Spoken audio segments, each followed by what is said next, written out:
iniciando a nossa aula número 207 do nosso curso de Filosofia Espírita e Interpretação dos Evangelhos segundo a doutrina espírita. Na aula anterior, nós analisamos essa mensagem sublime que nos trazida pelo Espírito de Paulo, o apóstolo, na Sociedade Parisiense de Estudos Espíritas, mensagem dada no ano de 1860, em Paris. Nessa mensagem, que constitui o epílogo da evolução espiritual de Paulo neste momento, ele que passou por tantas transições, por tantas, eu diria, conversões, né? Por tantas modificações, desde aquele homem bruto, ortodoxo, orgulhoso, ególatra, que chegou ao extremo de comandar o ritual de lapidação, de apedrejamento de Estevão à sua morte, um homem frio nesse momento. Desde esse homem que foi um compactuador de um ato de homicídio, até esse homem que hoje nos traz a grande máxima de todas as religiões e também abraçada pelo Espiritismo, que é fora da caridade não há salvação. Esse termo salvação é um termo tipicamente cunhado desde a época de Jesus e também, eventualmente, entre os judeus, que são os primeiros, eu diria, neocatólicos que surgem, o neojudaísmo que surge, o catolicismo vai surgir na esteira, né, do judaísmo. Esse termo salvação, ele indica que o homem vai evoluir a um ponto tal que viverá proximamente a Deus. É um termo importantíssimo dentro da espiritualidade e que consigna, às vezes, o futuro final, o maior de todos os homens.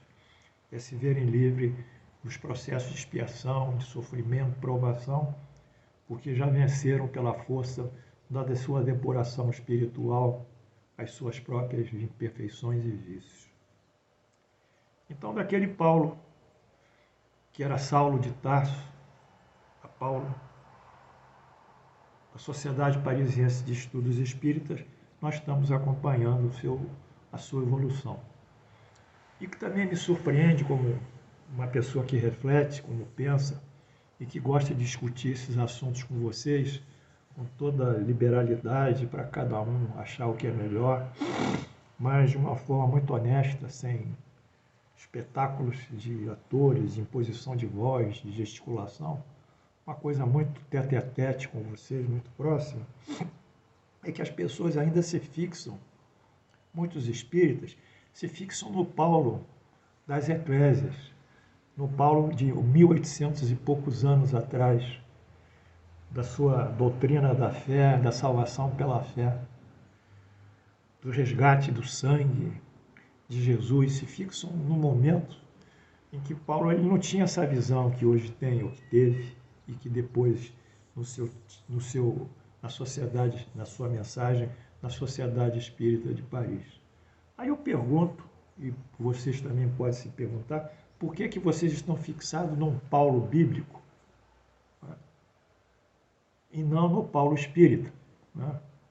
Por que vocês ainda retroagem a uma época em que toda a humanidade evoluiu e que as leis daquela época hoje não são mais leis, que a cultura daquela época não é mais a cultura de hoje, que a sociedade daquela época não é mais a sociedade de hoje, que o juízo de valor do bem, da moral, não é a moral de hoje exatamente, entre os homens, e sobretudo também os processos as leis como são consagradas, que não havia nem leis, não havia nem um judiciário propriamente dito, não havia direito do trabalho, não havia direito à insalubridade, não havia direito à hora extra, não havia nada. Era uma exploração do homem pelo homem. Por que vocês se fixam lá atrás e não querem acompanhar a gente aqui na frente? Aí eu posso responder por vocês, porque vocês têm esse atavismo aqui forte. Muitos de vocês foram membros da Igreja Católica, padres e freiras, É verdade. E essa impregnação catolicizante é tão forte ainda que volta e meia ela emerge como um peixe pula fora d'água. E ao emergir ela denuncia as simpatias e trai vocês no seu raciocínio, na sua lógica. Porque muitos são intelectuais, muitos têm curso superior, que eu sei, muitos têm mestrado, doutorado, etc. Mas cadê a razão? Lá no mestrado vocês vão pensar assim como eu penso, defendendo as suas teses, né? Vocês fizeram uma análise, uma evolução qualquer de antropologia, vocês vão pensar na evolução do homem do ponto de vista cultural e do ponto de vista morfofisiológico. Bom, antropologia física, a antropologia cultural e até a antropologia religiosa, que é o ramo da cultural. Vocês vão à evolução do homem, vão racionalmente colocar isso. Mas quando vocês tocam na parte religiosa, vocês se sentem alguma coisa e reverberam ainda o passado, e esse passado impregna vocês. Então, eu entendo, à luz da doutrina espírita e do ensinamento do professor Kardec, ele diz, e ele chama isso de senso moral. Quer dizer, os indivíduos, eles vão evoluindo aos poucos. Não adianta eu colocar aqui a maior das verdades para muitos, escrever isso tudinho bonitinho, escrever, se as pessoas não estão ainda em sentido, eu diria, de compreensão, eu diria, moral, no sentido de avaliação desses valores tão superiores que o Espiritismo traz, eles não aceitarão isso. Então terá que passar uma encarnação, 2 encarnações, 3 encarnações, e a coisa, pela lei do progresso e a própria lei da evolução, transformar os indivíduos e convertê-los. Então essa é a primeira introdução que eu faço, porque esse é um ponto importante na doutrina espírita. Se há um marco na doutrina espírita, esse marco é a caridade, não se esqueça. Não há a caridade, como diz o professor Kardec, é a alma da doutrina espírita, ela que vivifica, ela que dá força, ela que justifica tudo que nós façamos e podemos fazer. Ele é o nosso destino. Então, Paulo compreendeu a grandeza das ações caridosas. Vicente de Paulo, nós estudamos ontem, também compreendeu isso, estudou Vicente de Paulo. E hoje nós vamos dar continuidade citando outro espírito, que dá uma mensagem a Lyon, em 1861, que é o espírito Carita.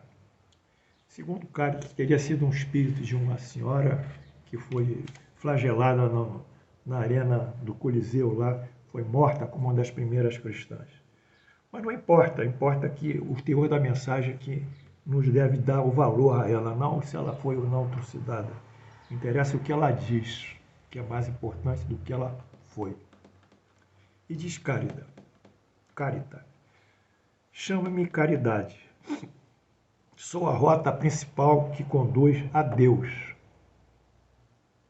Então, ela já não vai para Jesus, ela vai para Deus, né?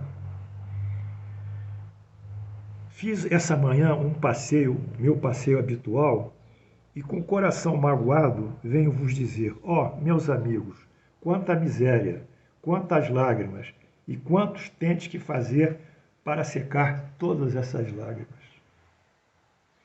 Tenho procurado inutilmente consolar as mães, dizendo-lhes no ouvido, coragem, coragem. Bons corações que velam por nós, não sereis abandonadas. Paciência. Deus existe. Vós sois suas amadas. Paciência. Eu vou consolando isso, Carita, pelo pensamento. Mais adiante, meus amigos, vi pobres velhos sem trabalho. Preste atenção nisso. Em breve, sem abrigo, atormentado por todo o sofrimento da pobreza e envergonhados da sua miséria.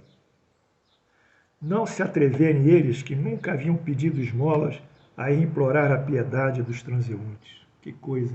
São velhos, são pessoas que ficaram sem trabalho, sem ganhar. A vida toda eles recebiam o seu salário, seja o que for, o seu ganho, pelo esforço próprio, mas em dado momento eles ficam sem trabalho. Eles são dignos, são corretos. Eles têm vergonha de esmolar. E ela vê isso. Caritas volta ao discurso de Paulo, a caridade como facho de luz que Paulo assinou como nosso grande guia.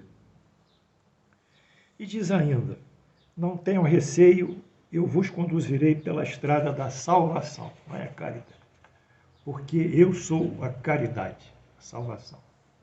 Essa mensagem está no Evangelho segundo o Espiritismo, da CELD, no ano 2000, páginas 362, 364. Essa é a mensagem de Cáritas. E Paulo continua, voltamos agora ao Paulo, no seu texto, na Sociedade Parisiense de Estudos Espíritas. A caridade, ela brilha no céu como uma auréola santa na fronte dos eleitos. Uma auréola santa aqui, ficava sobre a cabeça.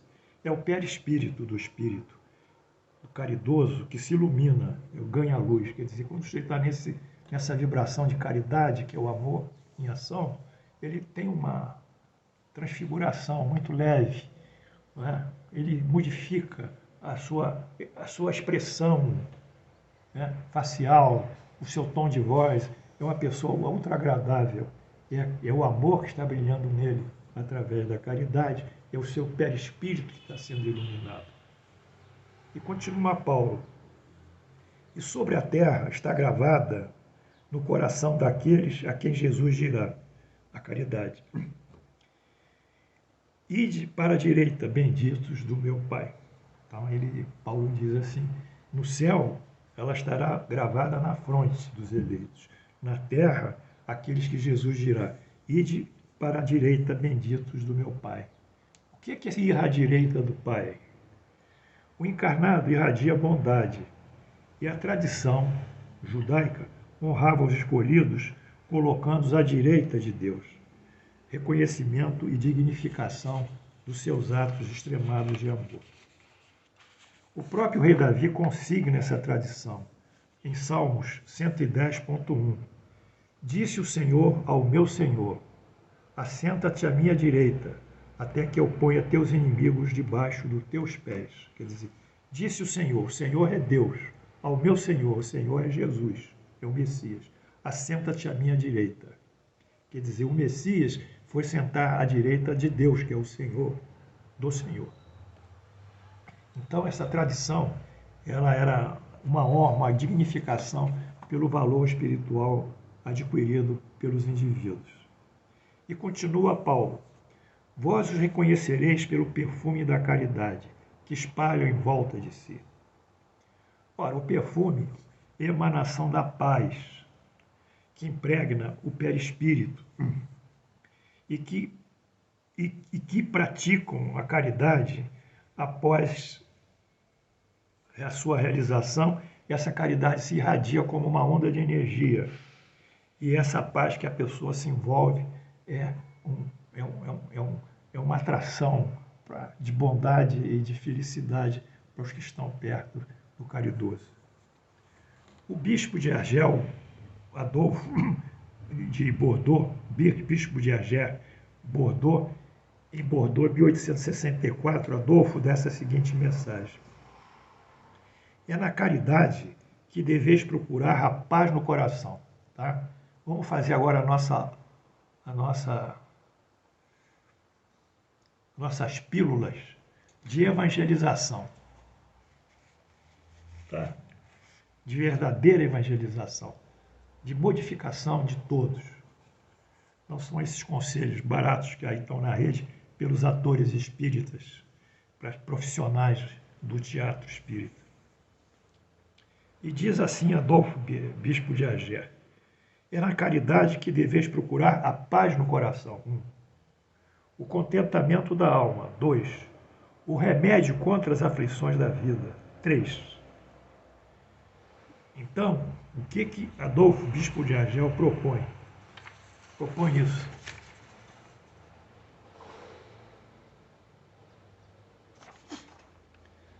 Caridade, a grande terapia da alma. vez de vocês procurarem autoajuda barata, vocês vão procurar a verdadeira modificação moral, que dará para vocês uma suficiente segurança, porque isso vem pelos sábios do Espiritismo, vem pelos sábios da religião, isso vem por Jesus, isso vem por Paulo, isso vem pelos espíritos superiores que deram a comunicação do Espiritismo. Atente-se para a verdade que está aqui. Isso é que consigna o futuro de todos nós, até o meu próprio futuro. O que essa caridade propõe? A paz no coração, o contentamento da alma e o remédio para todos os males. Está aqui, a tríade. Então, diz assim: a prática constante e ininterrupta da caridade traz para aquele que a realiza sentimento de paz, felicidade, alegria e contentamento. Então, nós estamos chegando à grande terapia da alma. A grande terapia da alma, eu tenho que bater isso uma vez, 2 vezes, 3 vezes, quantas vezes for necessário. Eu nunca vou desistir de passar isso aos meus alunos amados, que eu tenho um amor por vocês incrível. A felicidade de vocês é minha felicidade. Eu quero ver vocês ter o sucesso na paz, no encontro das verdadeiras significações que a doutrina espírita oferece, entrando no Espiritismo e abrindo o Espiritismo, igual um novo livro e uma nova didática, uma nova pedagogia, um novo ensino, todo ele cheio de reabilitação espiritual. Vamos juntos na caridade, não nos esqueçamos disso. Deixe a fé guardada lá num cantinho, porque a caridade ela sobreleva a fé. Se vocês praticam a caridade pelos seus próprios atos extremados de amor, vocês se aproximarão de Deus. Vocês não precisam rezar muito. A melhor prece para Deus é a caridade em ação. O melhor reconhecimento que nós poderíamos ter no alto, no mundo espiritual, são as belas obras calcadas no bem e no amor ao próximo, que reverbera aí, se coloca no sítio certo, na posição certa, que é a caridade. Então, seguindo aqui o que Paulo diz, ele diz o seguinte: nada melhor exprime o pensamento de Jesus. Ele diz isso. A caridade é que exprime o pensamento de Jesus da forma mais clara. Esqueçam as coisas que vocês estão estudando em paralelo. Isso não vai adiantar se vocês não tiverem a essência, o núcleo, a fundamentação de toda a nossa existência, que é a prática da caridade. Eu falo para todos, espíritas, não espíritas, ateus, agnósticos, católicos, judeus, para todo mundo, que a caridade é ecumênica, ela toca todo mundo. Sim, o pensamento nuclear de Jesus é o seguinte: amarás o próximo como a ti mesmo. Todo mundo fala isso, não é? Amar ao próximo como a ti mesmo. Mas como nós vamos consagrar esse ato de amor ao próximo aqui mesmo? O que equivale também a fazer os homens tudo o que desejais que eles vos façam. Também equivale. Amar ao próximo é igual a fazer os homens tudo o que nós queremos que eles façam. Ora, Jesus estatuiu o mandamento de amor ao próximo. Cria, a partir de então, o direito do próximo de ser amado. Então vamos voltar outra vez. Todo mundo fala: Jesus disse, primeiro mandamento, amar a Deus acima de todas as coisas, de todo o coração, de toda a tua alma e de todo o teu espírito, lá em Mateus. E o segundo, amar o próximo como a ti mesmo. Nessas palavras estão todas escritas as leis e os profetas, ele disse. E todo mundo se obedece disso. Fala isso, mas fala de longe. Fala aqui pelo intelecto, pela razão. Falam como se estivesse vendo um filme, como espectadores de uma cena de caridade. Mas vocês não são espectadores, vocês são protagonistas. Vocês têm que entrar na caridade. Não basta falar. Por isso ele dizia: por que me chamais Senhor e não façais o que eu digo? Ele dizia isso. Ou não fazeis o que eu digo? Enfim, nós temos que mergulhar na caridade, temos que entrar nela com todos os nossos melhores sentimentos para podermos realmente subir e aurir esse clima de realização e de plenitude de vida que só a caridade nos dá. Deixem esses antigos hábitos, essas antigas crenças que não vão levar vocês para essa essencialidade que é o pensamento de Jesus, porque a caridade é amar o próximo como a si mesmo na hora de nós agirmos no bem. Portanto, ao dizer isso, Jesus estabelece o direito de todo mundo ser amado. Se ser amado é um direito ao próximo, aquele que ama também tem o dever de amar. Ou seja, ser amado é um direito que Deus nos concede. Nós temos o direito de ser amados. Você já imaginou uma coisa dessa? É um direito nosso, porque Deus nos criou para nós sermos amados. Verdade. E amar os outros é um dever nosso. E o que vem ser a caridade, senão esse ato de amor? Portanto, conclui-se ser a caridade o mais elevado e mais desinteressado ato de amor. É o pensamento de Jesus em ação. Então, está aqui, na justiça divina. Eis aqui a justiça divina. Nós temos aqui o dever. O dever. O dever o quê? De amar ao próximo. Isso é um dever contraído junto à justiça de Deus. Amar o próximo. E o próximo tem o direito de ser amado. É o direito que ele tem. Quando nós realizamos essa relação direito e dever, nós consagramos o dever e o direito, nós realizamos a caridade. É isso. Portanto, a caridade é um amor, é uma ação. É um dever que nós temos. E o indivíduo que quer ser amado, ele tem o seu direito. Então, realizamos esse mecanismo do amor em ação, se dirigindo para o próximo e consagrando no próximo o seu próprio direito de ser amado. Fora disso, fora desse pequeno esquema, vocês não encontrarão a resposta para os seus anseios de felicidade. Mas não sou eu, Paulo, que estou dizendo, professor, não. Quem sou eu para dizer? Eu sou um professor. Eu repito, eu estudo e repito o que eu pesquisei. Eu reproduzo o que eu fiz, falei. Eu sou um didata. Pesquiso, tal, busco as referências. Mas esses máximas aqui não são minhas. Eu não tenho dom de nenhum de criar nada, não crio nada. O que eu crio, gosto de criar mesmo é um sentido pedagógico, e a didática. Essa didática, para mim, é uma maravilha. Isso eu faço. Eu sou didata. Agora, o conteúdo não é meu. Então, eu reproduzo só isso bem. E está aqui, como Paulo também diz, mais uma vez, nada resume tão bem como os deveres do homem com essa máxima divina, caridade. Os deveres nossos, ele também reconhece que é o amor ao próximo. Paulo reconhece que a condição de dever, o amar ao próximo, por extensão, é a caridade. O Espiritismo, continua Paulo, não poderia melhor provar sua origem do que apresentando a caridade como regra. Claro que na nossa origem está os valores superiores das leis divinas, das leis de Deus. Claro, claro. A caridade abraçada pelo Espiritismo investe o Espiritismo na mais alta espiritualidade, evidenciando a plenitude, a sublimitude da sua moral. A alma do Espiritismo é a caridade. Está aqui, diz Allan Kardec. A alma do Espiritismo é a caridade. Porque a caridade, é o reflexo do mais puro cristianismo. Quer dizer, o cristianismo também reflete a caridade.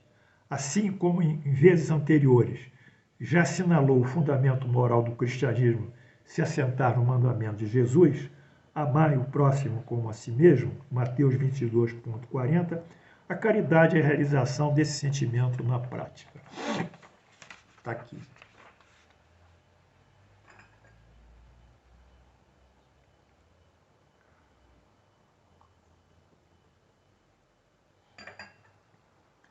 Portanto, meus alunos, nós estamos terminando a aula 207.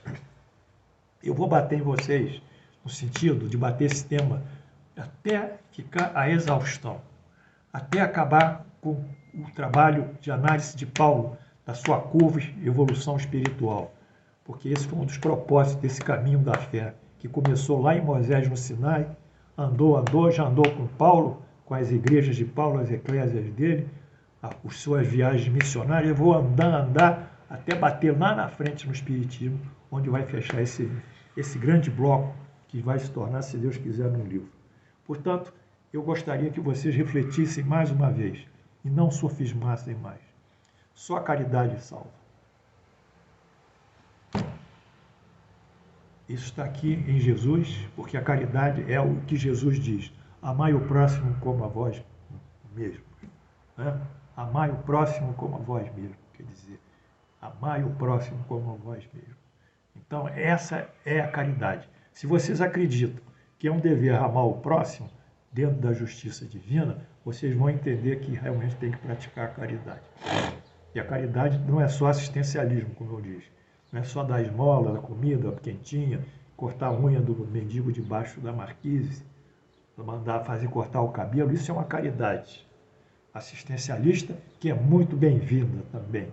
Mas há uma caridade também interior nossa, que é a caridade moral, em que nós só vamos fazer coisas do bem. Vamos ser benevolentes, vamos ser indulgentes, vamos perdoar, vamos transitar no amor e vamos prevenir o sofrimento dos outros, se isso depender das nossas ações. Então, caminhemos na caridade, porque fora da caridade não há salvação. Que as flores criadas por Deus, a sua natureza possa nos impregnar mais uma vez e nós sejamos felizes, porque estamos caminhando para a grande salvação que o Espiritismo, consagrando a caridade, nos oferece. Que Deus nos abençoe.